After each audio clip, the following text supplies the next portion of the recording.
Okay. Hi, Greg. How are you doing Hello. today? Doing okay. Um, yes, I want to welcome you back. This is like our second session, and um, can you give me a brief update on what you've been doing since the last time we met? How has it been? How's your week been? It's been okay. I um I have tried to be conscious of my responses in areas we talked about. I there was a one episode, one event that that something happened at home that was not perfect, I guess I'd say. Um, okay, well that's good that you kept a record of those kinds of activities, and we'll talk about that, and we can go through that and think about your what kind of thinking you had going on in that moment. And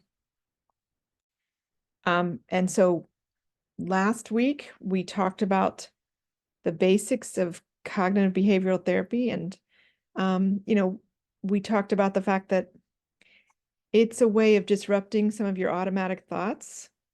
Um, and these automatic thoughts might come from different core beliefs that you may have formed from early childhood experiences or something, and they might have been useful for you in certain situations, but maybe less useful now. And so last week I asked you to do this homework where you record some of these things you've been struggling with, these emotional flare-ups or any times that you felt particularly stressed out or angry with your family. Um, so why don't you tell me what kind of things you have on your record, and then we'll pick one to talk about. I think there's really just one. I mean, I have a couple things to say. First, I, I don't know that emotional flare-ups really covers what I experience. I feel like I'm under I, I don't know if stress is the word, but there is there is a sort of constant pressure that I feel like I'm under, Mm-hmm. especially in my work life. And it's kind of just a condition and uh I mean, I feel like at the end of a day, especially, I'm more prone to um, losing my temper. Yeah, and you're not, so you lose your temper because you felt like you were under pressure all day, and that's kind of what you're upset about. That's what you want to sort of work on, right? It is. I well, maybe I'll just tell you about the night where the night that most concerned my wife. Okay. Um, I think it was Wednesday. I came home and kids had left some plastic blocks and stuff out in the living room. It's a rather small room. It's kind of hard to move around in there. And we asked them to pick up their stuff once they're done playing with it, and which is just, kind of basic family rules, how everybody sort of works to make the house livable for everybody else. Uh, and I walked into the room and stepped on a little block which shot out from under my heel. And my first response was fury, really, because this is something we talked about before, and this is something that was being ignored.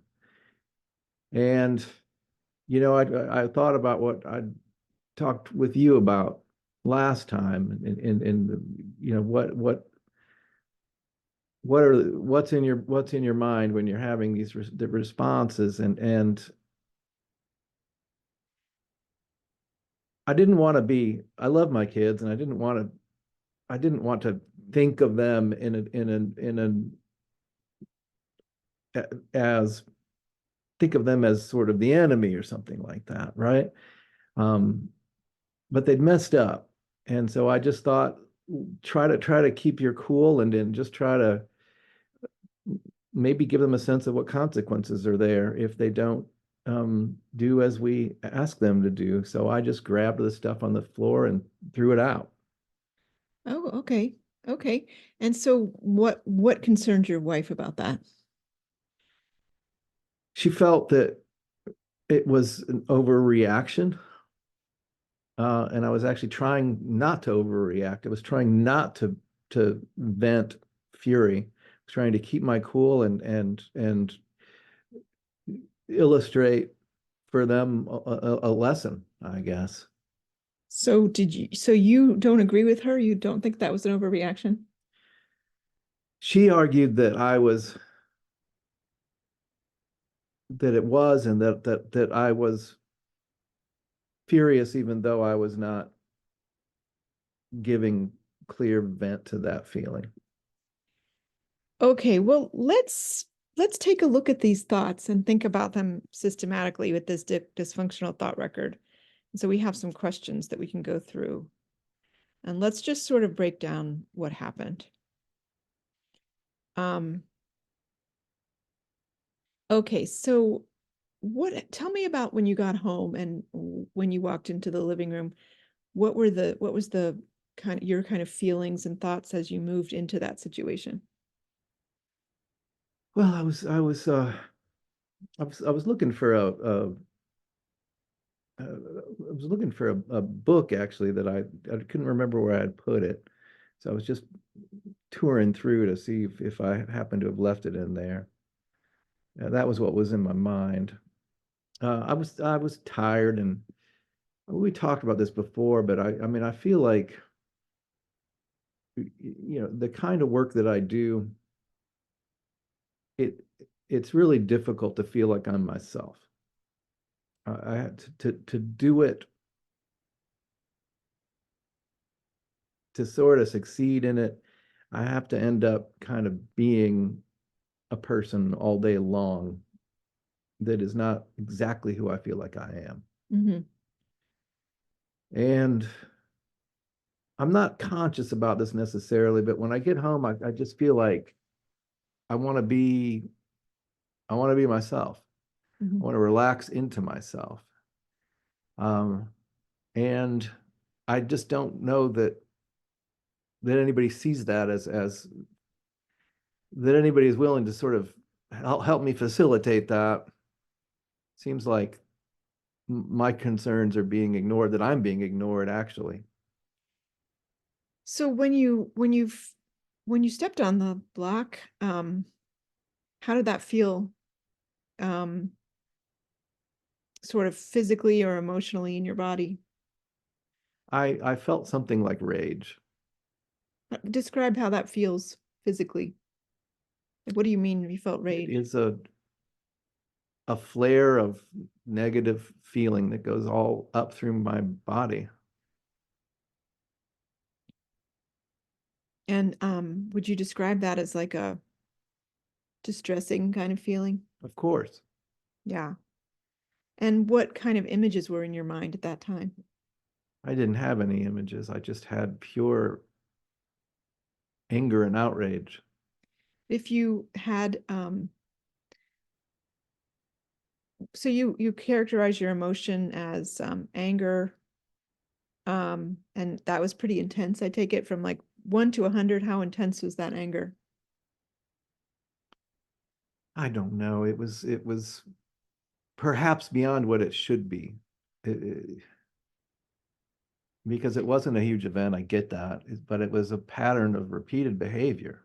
So you were having thoughts about something. What were those thoughts that were in your head about the behavior, the I blocks? guess it comes from an idea that why can't we all think about one another? Why am I the only one who thinks about my family? So you were thinking no one is thinking about me, or I'm the only one who thinks about the family? I know my wife thinks about the family, but with the kids, I guess, yeah. You know, it seems like they could be more responsible. And I thought, well, let's teach them some responsibility. So the kids are not responsible. Is that's sort of what the thoughts were coming through your mind? And also maybe the kids weren't thinking about you or others? Yeah,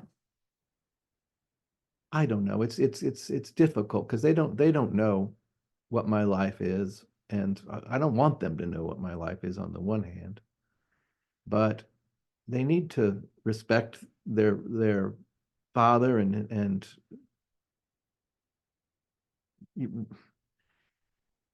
they need to I guess to respect me in the way that I respected my father when he came home Mhm. when I was young.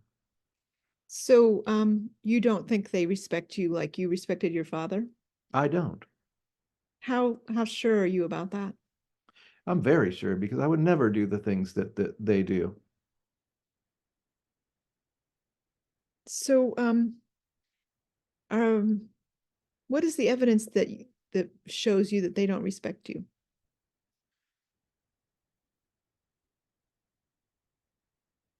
I think they could be more aware of my needs at the end of a day in the way that I try to be aware of their needs always. And they don't show that they're aware of that. They are always sorry and apologize and um, insist that they will try to be better. So you see some evidence for them not being respectful. Do you see any evidence for them being respectful of you? Yes, just not in the ways that sometimes I need at the moments when I need it. So, if maybe the kids are respectful or disrespectful, is there any other explanation for their behavior? Like Well, why else might they do those kinds of things like forget to pick up their box? you know, my wife is a believer that childhood is a special place. It's a different way of being, a place where that works in a different way and where you can be sort of different from how you are when you grow up. And she thinks it's important to not puncture that space, to let the kids be kids and not force upon them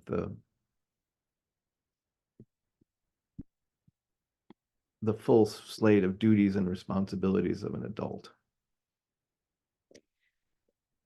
So at the moment when you got really angry, you really saw the kids as failing to respect you. Yes, failing to sort of understand that we have to live together. And your wife kind of sees it as sort of a condition of being kids. Our kids are very creative. They're full of spirit and um, wonder. They are. It's. I love my kids. It's great to be around my kids when things are relaxed. So if so you kind of assume there that that they disrespect you, and the throwing away the toys, what reaction is that going to get from them? They got very silent. I think they were following my wife's reaction, who also she got very silent. It was if I had done something wrong. And how did you feel about that result? I felt I had tried not to explode. I thought I'm going to just handle this and maybe they learned. I'm not going to scream. I'm not going to scream at them. I'm just going to handle this and maybe they learn. But they were giving back at me the sense that I had done something unspeakable, literally unspeakable. And that did make me angry. The anger came back. And I just left. I just left the room. So how do you know that they were thinking those things? Did they say those words? No, Um, you're kind of sort of saying that you can read their minds. You know what they were thinking. Do you really know what they were thinking? I guess I don't. Could have been that my kids were scared because they had never seen me do something like that before, so they didn't speak out of fear or uncertainty. Were there any other signs that you were really angry besides yelling? Like, did you did you I was controlling myself, but perhaps they could see that I was controlling anger. so there might be kind of an assumption on your side that they were thinking these things about you, that there might be alternative things that they were thinking. They might have been afraid. They might have been sorry, right? Could they have been sorry? I Like guess you they wanted them to be? I guess they could have been.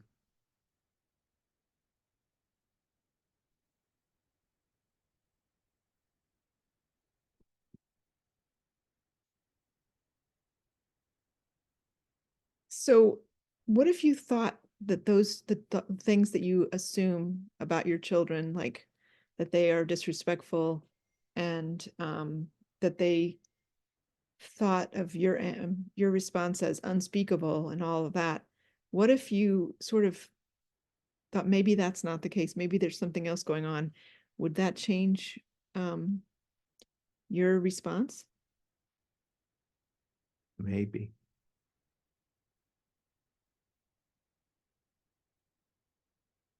What are some other kinds of things that you could sort of think, like other explanations for them leaving the blocks on the floor, for example? Are there any other plausible explanations for them leaving the blocks on the floor? I know that they don't do it to out of malice or as an intentional show of disrespect or lack of proper courtesy. It's just that's what it is. I've tried to teach them this.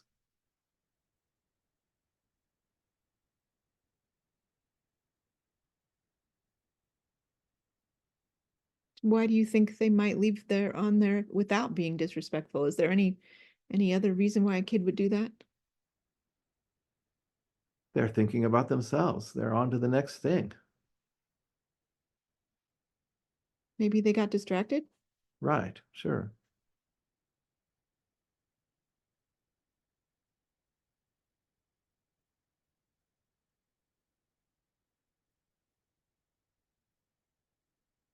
You're you were suggesting that they might have been silent because they were concerned about me, and that makes me sad to consider. I'm not a burden to my family. There, I think also you're thinking a lot there that might not be there. To jump from them being concerned about you to you being a burden is also kind of a assumption that you're jumping to. It's a conclusion you're jumping to there. I don't want to burden my family with worry about me. Well, how would you prefer the interactions with your kids to go? I don't know.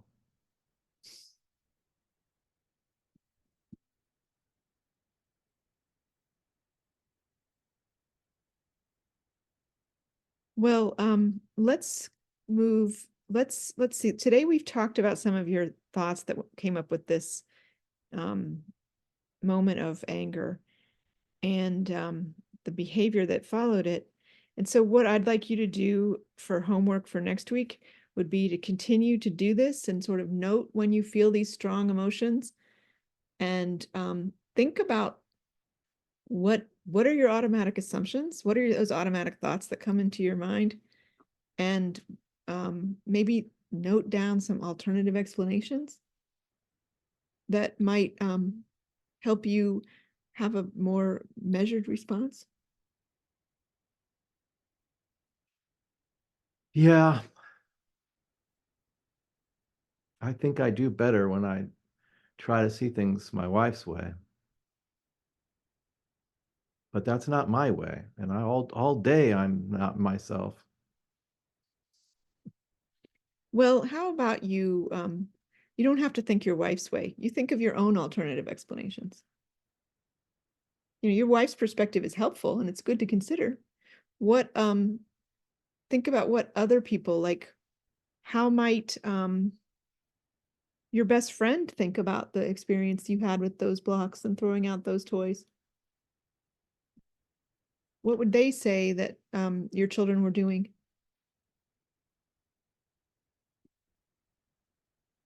I don't know. Talking about this now, I realize I probably shouldn't have done that.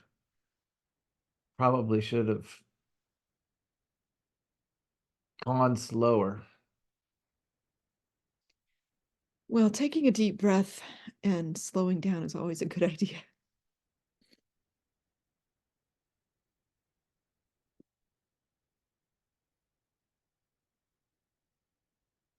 I think that, I mean, you haven't said this, but I'm coming to realize an important thing. My kids love me. It's, it's very clear. I need to, this is why I'm here. I need to try to be better for them. Well, then I suggest that for next week we do this again and think if you can come up with any alternative explanations for behavior that sort of sets you off. Just sort of write down on the thought record, like your experience, the thing that made you angry. Think, what are those automatic thoughts that kind of come and cause that rage to come up in me if that happens? And then this will help you slow down and think, what other things might be going on? Yeah. Or what other perspectives on the same thing might there exist? And then we'll talk about that again next week. All right. Well, thanks a lot for coming in. Thank you. And I hope you have a good week. Thanks. You too.